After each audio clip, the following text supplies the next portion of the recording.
নাগরপুরে Bhadra football টুর্নামেন্টের প্রথম semifinal অনুষ্ঠিত। আসসালামু আলাইকুম, আপনারা দেখছেন নাগরপুর নিউজ 24। টাঙ্গাইলের নাগরপুরে ভাদ্রা ফুটবল টুর্নামেন্ট 2025 এর প্রথম সেমিফাইনাল ম্যাচ অনুষ্ঠিত হয়েছে।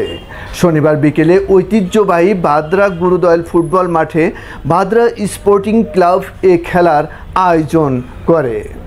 খেলায় সাভার স্পোর্টস একাডেমি ঢাকা ও গড়পাড়া ফুটবল একাডেমি মানিকগঞ্জ এ দুটি দল অংশগ্রহণ করে।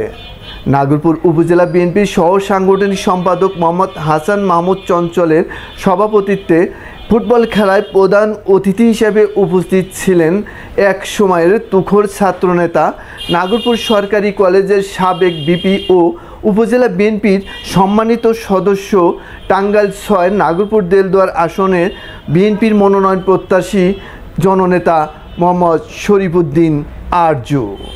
খেলাটি উদ্বোধন করেন নাগরপুর থানার officer incharge OC Mohammad Rafiqul ইসলাম।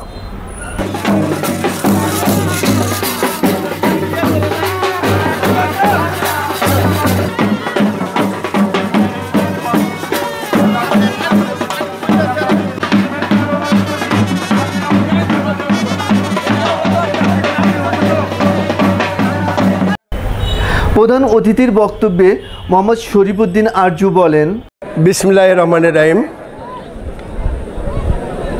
এই ভাদ্রা এসে আমার মনে পড়ে গেল 1981 সালে এই মাঠে আমি ফুটবল খেলেছিলাম। তখন ভালো ফুটবলার ছিলাম না, তবে ভালো আপনার ডিফেন্সে আমি ভালো খেলতে পারতাম। আমি খেলতে এসেছিলাম। এই এলাকার লোকজনের সাথে আমার নিবিড় সম্পর্ক। দীর্ঘ আজ থেকে 45 বছর পূর্বে আমি যখন ছাত্র দলে জয়েন করি, তখন থেকে আমি শরীফুদ্দিন আরজু গ্রাম থেকে গ্রাম অন্তরে ঘুরে বেরিয়েছে। যখন বিএনপি ছেড়ে জাতীয় পার্টিতে সবাই গিয়েছিল, তখন আমি ইতিম সন্তানের মতো 1981 সাল থেকে হাঁটি হাঁটি পা পা করে আমি নাগরপুর বিএনপি তিল থেকে তালে রূপান্তরিত করেছিলাম। আমি 91 সালে যখন নির্বাচন হয়, সেই নির্বাচনে আমি তখন ছাত্র দলের কর্মীদের নিয়ে, বিএনপির কিছু কর্মী নিয়ে, যুব দলের নিয়ে নাগরপুরে ওই মান্নান সাহেব আওয়ামী লীগের প্রেসিডিয়াম সদস্য ছিল, তাকে বিপুল ভোটে পরাজয় করে বিএনপির পতাকা আমি উড্ডয়ন করেছিলাম। আজ আমার পরন্ত বেলা আজকের এই খেলার মাঠে এসে আমি আপনাদের বলতে চাই, আমার নেত্রী বেগম খালেদা জিয়া অত্যন্ত অসুস্থ। তার জন্য আপনারা দোয়া করবেন এবং তার যোগ্য উত্তরসূরি বাংলাদেশের বিএনপির ভারপ্রাপ্ত চেয়ারম্যান জনাব তারেক রহমান জানে অতি অবিলম্বে বাংলাদেশে এসে বিএনপির হাত ধরে এবং আপনাদের আমাদের পাশে এসে নেতৃত্ব দেয়, এইটাই আশা করব। অতএব এখানে আমি এই এলাকার ছেলে, নাগরপুরের ধুলিকণা থেকে শুরু করে নাগরপুরের 244টা গ্রাম আমি বিএনপি প্রতিষ্ঠা করার জন্য ইতিম সন্তানের মতো আমি ঘুরেছি। আমি একদিনের জন্য এই গভর্নমেন্টের এর সাথে হাসিনা পতনের পর আমি আপনাদের মাঝে আসি নাই। আমি এসেছি আজ থেকে 45 বছর পূর্বে 1981 সাল জানুয়ারি মাসের 14 তারিখ থেকে আমি বিএনপিতে জয়েন করেছিলাম। আপনাদের সবার কাছে দোয়া চেয়ে আমি এখানে শেষ করছি। খুদা হাফেজ। বাংলাদেশ জিন্দাবাদ। শহীদ জিয়া অমর হোক। বেগম খালেদা জিয়া জিন্দাবাদ। দেখা হবে রাজপথে, কথা হবে আগামী নির্বাচন। খেলাটি উদ্বোধনকালে নাগরপুর থানার officer incharge OC Mohammad Rafiqul Islam বলেন, বিসমিল্লাহির রহমানির রহিম। আজকের এই ঐতিহ্যবাহী ভাদ্রা গুরুদয়াল ফুটবল মাঠে প্রথম সেমিফাইনালের আগত দূর দূরান্ত থেকে বৃষ্টি ভিজায়, অনেকে বৃষ্টি ভিজে অনেক দূর দূরান্ত থেকে এসেছেন।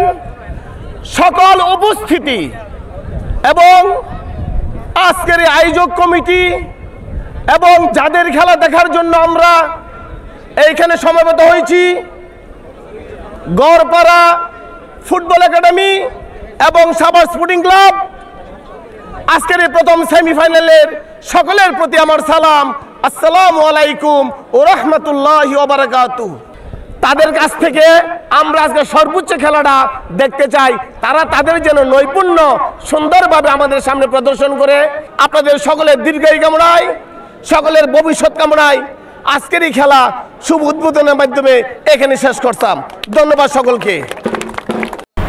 খেলায় সম্মানিত অতিথি হিসাবে ছিলেন নাগরপুর উপজেলা বিএনপির সহকারী কোষাধ্যক্ষ শহীদুর রহমান শহীদ, ছাত্রদলের সদস্য সচিব মনির, ভাদ্রা ইউনিয়ন পরিষদের প্যানেল চেয়ারম্যান ও ইউনিয়ন বিএনপির সাবেক সাংগঠনিক সম্পাদক মোহাম্মদ আজম খান।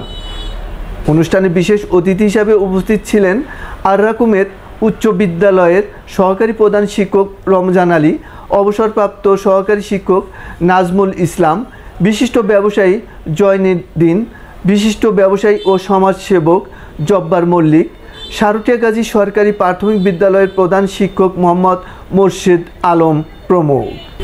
এ সময় ভাদ্রা ইউনিয়ন বিএনপির অঙ্গ ও সহযোগী সংগঠনের নেতৃবৃন্দরা খেলায় উপস্থিত ছিলেন।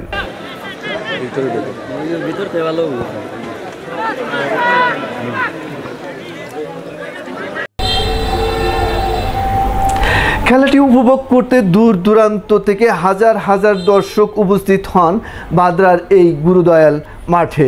খেলায় টাই ব্রেকারের মাধ্যমে সাভার স্পোর্টস একাডেমিকে 4-2 গোলে হারিয়ে গড়পাড়া ফুটবল একাডেমি মানিকগঞ্জ বিজয় লাভ করে। সুপ্রিয় দর্শক, নাগরপুরের সকল সংবাদ পেতে নাগরপুর নিউজ 24-এর সাথেই থাকুন। এতক্ষণ সাথে থাকার জন্য আপনাদের সবাইকে অসংখ্য ধন্যবাদ।